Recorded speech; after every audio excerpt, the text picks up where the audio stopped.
Welcome to Excellence in Excel. I am Nick Wong, and in this video, this is the 9th part of the Philippine text in Excel. So in this part, I gave you a challenge in the previous video asking would you be able to calculate how you can get the latest rates here for the new tax of 2023. And my question is, did it work?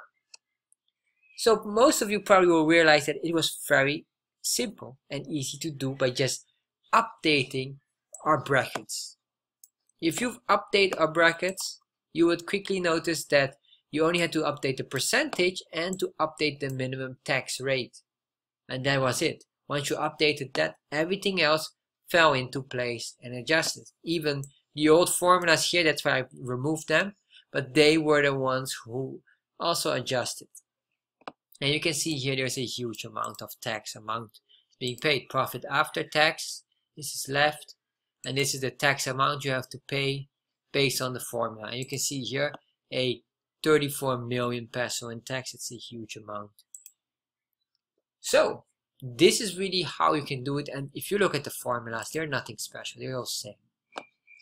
This is all how you can do it, and you can double check your rates if everything is correct. You can see here all these things. Very easy to follow. And that's really it. Excel is phenomenal and you can go so deep.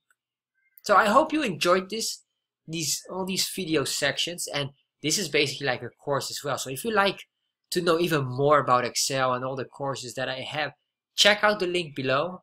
You get some courses on Udemy that I have also about Excel, and you get better every time by practicing all different kind of situations.